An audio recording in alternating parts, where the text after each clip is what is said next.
দেশের স্বার্থ রক্ষা করেই আইএমএফ এর সাথে নতুন ঋণ চুক্তি করবে সরকার। সচিবালয়ে সাংবাদিকদের প্রশ্নের জবাবে এ কথা জানিয়েছেন অর্থমন্ত্রী আমির খসরু মাহমুদ চৌধুরী। বলেন, দেশের স্বার্থবিরোধী হওয়ায় আওয়ামী আমলের চুক্তি বাতিল করা হয়েছে। নতুন চুক্তি নিয়ে আশাবাদ জানিয়ে অর্থমন্ত্রী বলেন, সব বিষয়ে ঐকমত্য হলে মিলতে পারে $4.5 থেকে $500 কোটি। শারমিনীরা রিপোর্ট। অর্থনৈতিক সংকট মোকাবেলায় 2023 সালের জানুয়ারিতে আইএমএফের সাথে $470 কোটি ঋণ চুক্তি করে তখনকার আওয়ামী লীগ সরকার। পরে বাজেট সহায়তা বাবদ আরও $80 কোটি যোগ করে তা $550 কোটিতে উন্নীত করা হয়। তবে গত বছর পর্যন্ত 5 কিস্তিতে $360 কোটি ছাড় করার পর বিভিন্ন বিষয়ে মতৈক্য না হওয়ায় বাতিল হয় সেই চুক্তি। সচিবালয়ে অর্থমন্ত্রী জানান, স্বার্থবিরোধী বহু শর্ত থাকায় তা থেকে সরে আসে বিএনপি সরকার। আমরা তো আগের প্রোগ্রাম থেকে বেরিয়ে আসছি, কারণ ওরা আগের প্রোগ্রাম ছিল ওই স্বৈরাচার আমলের যে প্রোগ্রামটা করেছিল ফ্যাসিস্ট আমলে, ওখানে অনেকগুলো বিষয় তো আমরা সম্মত হইনি। তো সেই কারণে আমরা সেই প্রোগ্রাম থেকে বেরিয়ে আসছি। এখন আবার নতুন প্রোগ্রামে যাচ্ছি। একজন নির্বাচিত সরকারের বাংলাদেশের মানুষের স্বার্থ সুরক্ষা করে যে ধরনের প্রোগ্রামে যাওয়া দরকার সে ধরনের প্রোগ্রামে যাব। প্রোগ্রামটা কি স্বার্থ সংশ্লিষ্ট ছিল না, স্বার্থ বিরোধী ছিল? জনগণ নিশ্চয়ই, নইলে আমরা প্রোগ্রাম থেকে বেরোলাম কেন? অনেকগুলো কন্ডিশন ছিল যেগুলো আমরা মনে করেছি সরকার হিসেবে, নির্বাচিত সরকার হিসেবে গ্রহণযোগ্য নয়।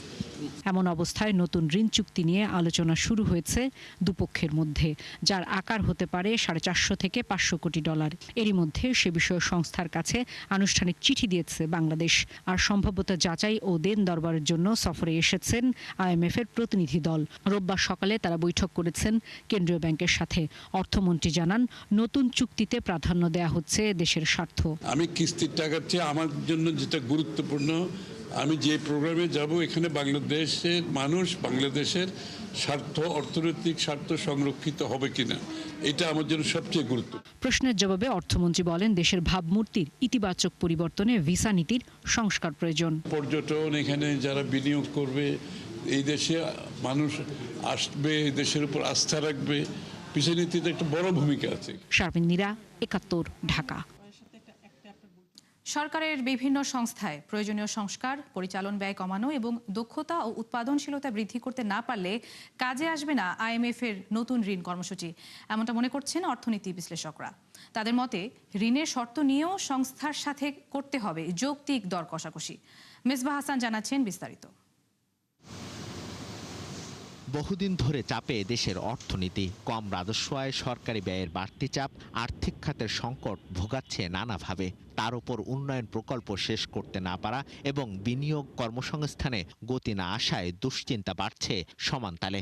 এমন পরিস্থিতির মধ্যে নতুন করে শুরু হয়েছে আইএমএফ এর সাথে ঋণ চুক্তির আলোচনা।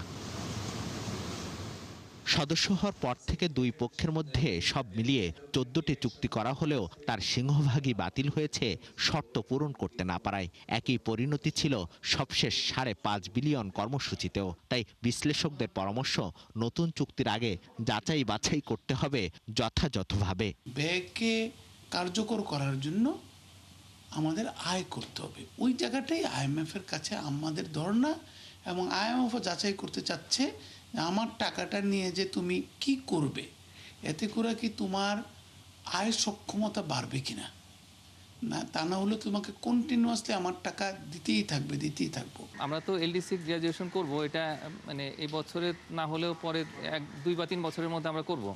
তো এই সময়ের মধ্যে আমরা কিভাবে আরও বেশি করে যারা অন্যান্য সহযোগিতা তাদের সহায়তা পেতে পারি, তো সেই বিষয়গুলো তারা তো আছেই, তারা আসলে অনেকটাই গেটওয়ে, তারা গ্রিন সিগন্যাল দিলে বাকিরা আমাদেরকে সহায়তা হয়তো বাড়াবে। দেশের অর্থনীতি নিয়ে আইএমএফ এর বড় উদ্বেগের জায়গা দুর্বল রাজস্ব ব্যবস্থা। এজন্য প্রয়োজনীয় সংস্কারের চাপ রয়েছে সংস্থার দিক থেকে। আছে খেলাপি ঋণ, ভর্তুকি কমানো, সরকারি ব্যয়ে স্বচ্ছতা আনা, বৈদেশিক মুদ্রার দর বাজার ভিত্তিক করার মতো বিষয়গুলো। আর এবার বাড়তি মাত্রা যোগ হয়েছে নবম পে স্কেল। বিশ্লেষকরা মনে করেন, প্রয়োজনীয় সংস্কার ও সব ক্ষেত্রে ব্যয় সংকোচন করতে না পারলে সুফল মিলবে না নতুন চুক্তিতে। আমি তো বাংলাদেশকে টাকাটা দিয়ে টাকাটা বাংলাদেশ সরকার কাজে লাগাবে, বাংলাদেশের ওই জায়গায় আর টাকা লাগবে না, কারণ সে টাকাটা নিতে চায় কেন, তার আয় সক্ষমতা বৃদ্ধির জন্য। আয় সক্ষমতা বৃদ্ধি কোথায়?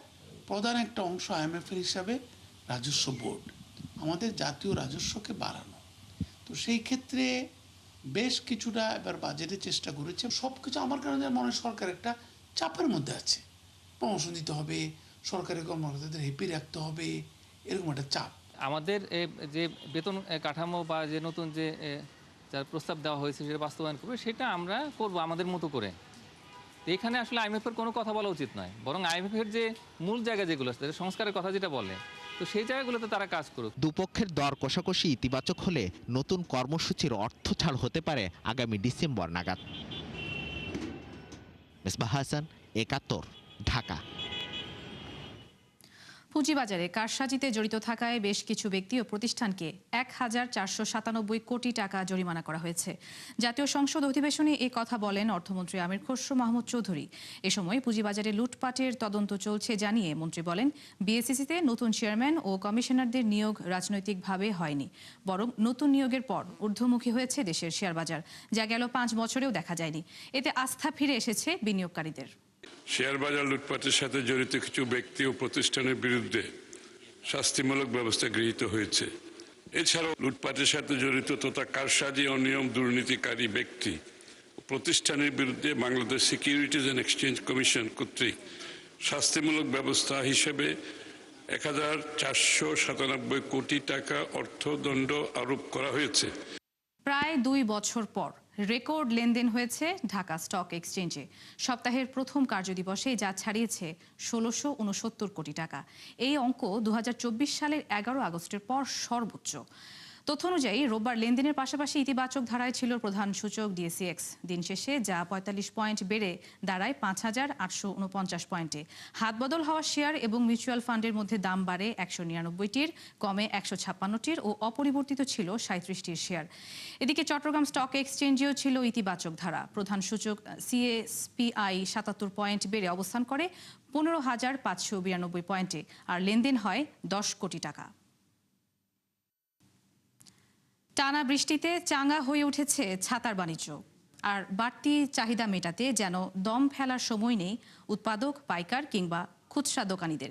কিন্তু কাঁচামালের নিজস্ব সক্ষমতা না থাকায় এই বাণিজ্যের সিংহভাগ অর্থ চলে যাচ্ছে বিদেশে আমদানি ব্যয়ে।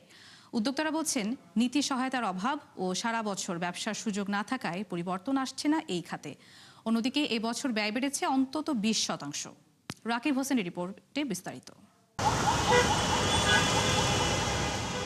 আষাঢ়ের বিরামহীন বৃষ্টিতে অপরিহার্য অনুষঙ্গ হয়ে উঠেছে রং বেরঙের ছাতা। নিত্যদিনের চলাচল ও রোদ বৃষ্টি থেকে সুরক্ষায় বিকল্প নেই এই উপাদানের। এবারের বৈরী আবহাওয়ায় যা হয়ে উঠেছে আরও গুরুত্বপূর্ণ। গ্রাম কিংবা শহর, হাত বাড়ালেই মিলছে হরেক রকম ছাতা। ফুটপাত থেকে শুরু করে বিপণী বিতান কিংবা হাটবাজার, দেদারসে বিক্রি হচ্ছে সবখানেই। কিন্তু এই বাণিজ্যের উৎস সম্পর্কে কতটা জানেন সাধারণ ক্রেতারা? আমি ছাতা প্রায় হারাই ফেলি, যেখানে যাই সেখানে রেখে চলে আসছি। বর্তমানে তো বিএমডব্লিউ সবাই কিনে এবং এটা ভাইরাল। আমাদের দেশে তো অরিজিনালি আগে অ্যাটলাস ছিল, ওটা এখন আর দেখি না। ছাতাগুলা যে তৈরি হচ্ছে, এটা কি আসলে আমাদের দেশের তৈরি নাকি বিদেশে তৈরি, আর কি ধরনের ম্যাটেরিয়াল ব্যবহার করা হচ্ছে এটা তৈরির জন্য, আবার কে তৈরি করতেছে, এটাও অনেক চিন্তা হয়। কিন্তু আসলে কখনো কে তৈরি করছে এগুলার প্রশ্নের উত্তর আমরা জবাবটা কখনো পাই না। বিএমডব্লিউ, মার্সিডিজ বেঞ্জ সহ বড় বড় সব ব্র্যান্ডের ছাতা এখন পাওয়া যাচ্ছে বাজারে, যদিও এর প্রায় সবই তৈরি হচ্ছে স্থানীয়ভাবে। তবে কাঁচামাল আনতে হচ্ছে চীন কিংবা ভারত থেকে আমদানি করে, কেননা সরকারি উদ্যোগের অভাবে গড়ে উঠছে না ব্যাকওয়ার্ড লিঙ্কেজ শিল্প। জোড়াতালি দিয়ে কিছু ব্র্যান্ড তৈরি হলেও তা এগোতে পারছে না নকল পণ্যের দৌরাত্ম্যে। প্রত্যেকে যার যার নামের উপরে বিএমডব্লিউ করছে, কারণ বিএমডব্লিউ এত বেশি চলে, জনগণ তো আর বুঝে না বিএমডব্লিউ নামের উপরে চলতেছে। তো সবাই সব ব্র্যান্ডই বিএমডব্লিউ করে, আমরাও করছি। পুরোটাই চায়না থেকে আইনে এখানে আমরা খালি অ্যাসেম্বলি করতে ওরা সেল করতেছি, এখানে তো আমাদের কোনো ক্রেডিট হচ্ছে না। এখন আমরা যদি এখানে অ্যাসেম্বলি করতে পারতাম সমস্ত কিছু না, তখন বাংলাদেশের একটা আমাদের ক্রেডিট হইতো, আমাদের সবার জন্য, শ্রমিকদের জন্য, আমাদের সবার জন্য ভালো হতো। বর্তমানে বাজারে সবচেয়ে বেশি চাহিদা ফোল্ডিং ছাতার। এক্ষেত্রে বিএমডব্লিউ লোগোযুক্ত ছাতার ছড়াছড়ি সর্বত্র। দোকানিরা বলছেন, চাহিদার সঙ্গে বেড়েছে দামও। এক একটি ছাতার জন্য গুনতে হচ্ছে অন্তত 105 টাকা, অথচ 1 বছর আগেও যা ছিল অন্তত 20% কম।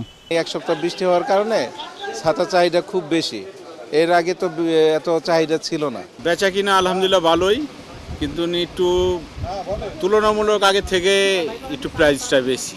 মূলত চাইনা ছাতা, ফোল্ডিং ছাতা এবং চাইনিজ ছাতাগুলোর ডিমান্ড বেশি। ছাতার চাহিদার সঙ্গে বাণিজ্য বড় হলেও কারিগরদের মজুরি রয়ে গেছে তলানিতে।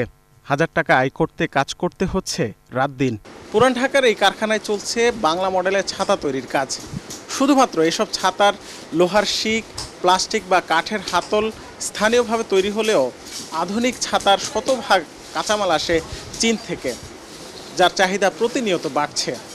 তবে পরিবর্তন আসছে না এই কারিগরদের জীবন মানে। রাকিব হোসেন, ৭১, ঢাকা। দেশের রপ্তানি আয়ে একক নির্ভরতার কারণে বাড়তি সুবিধা পাচ্ছে পোশাক খাত। এই আয়কে শক্তিশালী করতে অন্য সব খাতে আরও বেশি সুবিধা নিশ্চিত করার আহ্বান জানিয়েছেন বিজিএমইএ সভাপতি মাহমুদ হাসান খান। পোশাক খাতের উদ্যোক্তাদের ব্যবসা সম্প্রসারণে এইচএসবিসির সঙ্গে বিজিএমইএর এক চুক্তি সই অনুষ্ঠানে তিনি বলেন, রপ্তানি ধরে রাখার পাশাপাশি স্থানীয় মূল্য সংযোজন সবচেয়ে জরুরি। এর আগে এইচএসবিসি বাংলাদেশের সিইও মাহবুবুর রহমান বলেন, সঠিক পরিকল্পনার অভাবে পোশাক খাতের রপ্তানি $50 বিলিয়ন নিচে ঘুরপাক খাচ্ছে। এটিকে $100 বিলিয়ন পৌঁছাতে দরকার ক্রেতার চাহিদা অনুযায়ী কৌশল ঠিক করা। মূলত বিজিএমইএ ও এইচএসবিসি একসঙ্গে নতুন ক্রেতা ও বাজার খোঁজার পাশাপাশি নতুন উৎপাদন এবং সাশ্রয়ী সরবরাহ ব্যবস্থা নিশ্চিতে কাজ করবে।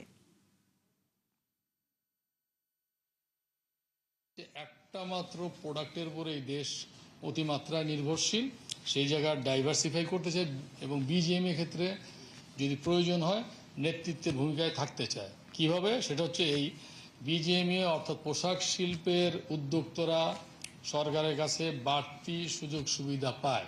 আমরা বিজিএমইএ থেকে বলছি যে অন্য সেক্টরকে একই বরঞ্চ আরও বেশি সুযোগ সুবিধা দেওয়া হোক, যেন তারাও ফ্লারিশ করতে পারে। যেই সাফল্যের কারণে আমরা এই জায়গায় উপস্থিত হয়েছি, ভবিষ্যৎ হয়তো আরও অনেক বেশি কিছু প্রত্যাশা করে, বা সেই একই পলিসিতে আমরা হয়তোবা এই 50 বিলিয়ন থেকে 100 বিলিয়ন নাও যেতে পারি। আমাদেরকে স্ট্র্যাটেজি চেঞ্জ করতে হতে পারে। তো সেই প্রত্যাশাটা আসলে আমার আছে। শিশুদের বিনিয়োগে উৎসাহিত করতে সঞ্চয় প্রকল্প ট্রাম্প অ্যাকাউন্ট চালু করল মার্কিন সরকার, যেখানে 18 বছরের কম বয়সীরা সরকারের পক্ষ থেকে পাচ্ছে $1000 বিশেষ অনুদান। হোয়াইট হাউসের তথ্য বলছে, এরই মধ্যে নিবন্ধনের আওতায় অর্থ পেয়েছে 5 লাখ শিশু। নাদিয়া ইসলাম তুলি জানাচ্ছেন বিস্তারিত। Oh, Trump accounts will benefit. So ring the bell, Mr. President. Oval অফিসে ঘণ্টা বাজিয়ে জাঁকজমক আয়োজন, যার মাধ্যমে শুরু হলো শিশুদের জন্য সঞ্চয় প্রকল্প ট্রাম্প অ্যাকাউন্ট। নতুন প্রজন্মের মাঝে বিনিয়োগের আগ্রহ বাড়িয়ে তুলতে এমন উদ্যোগ মার্কিন সরকারের, যাতে উন্মোচিত হচ্ছে এক নতুন দিগন্তের। Seed contributions of $1,000 each into the Trump accounts of over 500,000 American children. 18 বছরের কম বয়সী যে কোনো মার্কিন শিশুর জন্য খোলা যাবে এই অ্যাকাউন্ট। বিশেষ করে 2025 থেকে 2028 সালের মধ্যে জন্ম নেওয়া শিশুরা পাবেন অগ্রাধিকার। শুরুতে প্রত্যেক অ্যাকাউন্টে সরকারের কাছ থেকে $1000 বিশেষ অনুদান পাবে শিশুরা। পরবর্তীতে পরিবার কিংবা দায়িত্বশীলরা বছরে সর্বোচ্চ $5000 পর্যন্ত জমা করতে পারবেন। এ অর্থ খাটানো হবে কম খরচের সুরক্ষিত ইন্ডেক্স ফান্ডে, যা বৃদ্ধি পাবে সম্পূর্ণ করমুক্ত উপায়ে। হোয়াইট হাউসের তথ্যমতে এরই মধ্যে নিবন্ধন করেছে প্রায় 60 লাখ পরিবার, যার মধ্যে অ্যাকাউন্ট খোলা হয়েছে 5 লাখ শিশুর, যেখানে এখন পর্যন্ত $125 মিলিয়ন জমা করেছে পরিবারগুলো। পরিসংখ্যান বলছে, কোনো বাড়তি জমা ছাড়াই শুরুর $1000 18 বছর পর 6000-এ রূপ নিতে পারে, আর সর্বোচ্চ জমা দিলে তা হতে পারে $2,71,000 পর্যন্ত। তবে এমন উদ্যোগের পেছনে রয়েছে বেশ কিছু জটিল শর্ত। 18 বছর পূর্ণ হলে উচ্চশিক্ষা কিংবা প্রথমবার বাড়ি কেনায় তোলা যাবে এ অর্থ। এর ব্যত্যয় হলে গুনতে হবে জরিমানা।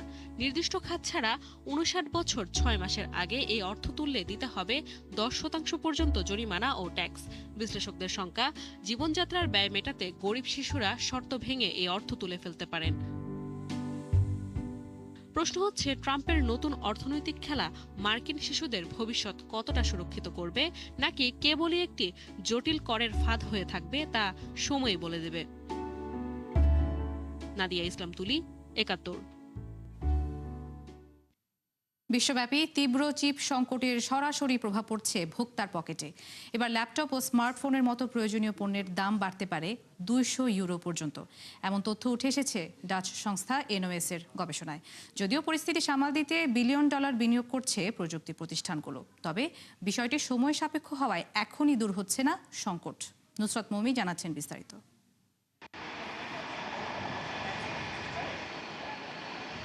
কৃত্রিম বুদ্ধিমত্তার প্রসারে চাহিদা বাড়ায় বিশ্বব্যাপী দেখা দিয়েছে তীব্র চিপ সংকট, যার সরাসরি প্রভাব পড়ছে ভোক্তার পকেটে। ডাচ সংস্থা এনওএস এর গবেষণা বলছে চিপ সংকটে ল্যাপটপ, স্মার্টফোনের মতো প্রযুক্তি পণ্যের দাম বাড়তে পারে 200 ইউরো পর্যন্ত। মার্কিন গবেষণা সংস্থা গার্টনারও দিচ্ছে একই তথ্য। তাদের মতে চিপের আকাশ ছোঁয়া দামে চলতি বছর কম্পিউটারের 10.5% এবং স্মার্টফোনের সরবরাহ 8.5% কমবে। পাশাপাশি দাম বাড়বে যথাক্রমে 17 ও 13% হারে।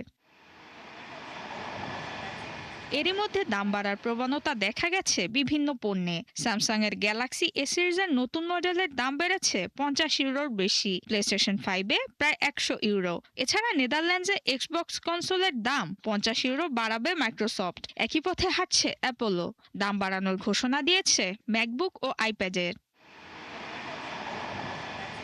পরিস্থিতি সামাল দিতে নতুন কৌশল অবলম্বন করছে প্রযুক্তি প্রতিষ্ঠানগুলো। দাম বাড়ানোর পাশাপাশি নির্দিষ্ট মান কিংবা বৈশিষ্ট্যের সাথে আপোষ করছে তারা, যেখানে বেশ কিছু ল্যাপটপে 16 জিবির বদলে 8 জিবি RAM ব্যবহার করছে নির্মাতা প্রতিষ্ঠানগুলো।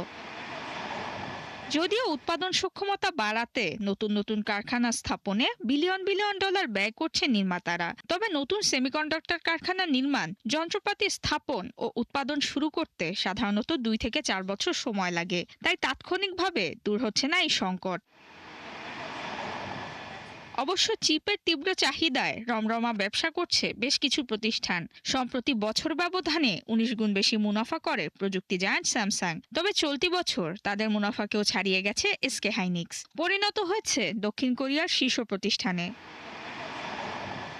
নুসরাত মৌমি, 71। দর্শক, 71 বিজনেসে এই ছিল এখনকার মতো। সরাসরি সংবাদ অনুষ্ঠান দেখতে চোখ রাখুন 71-এর ফেসবুক পেজে এবং সাবস্ক্রাইব করুন 71-এর ইউটিউব চ্যানেল। থাকুন 71-এর সাথেই।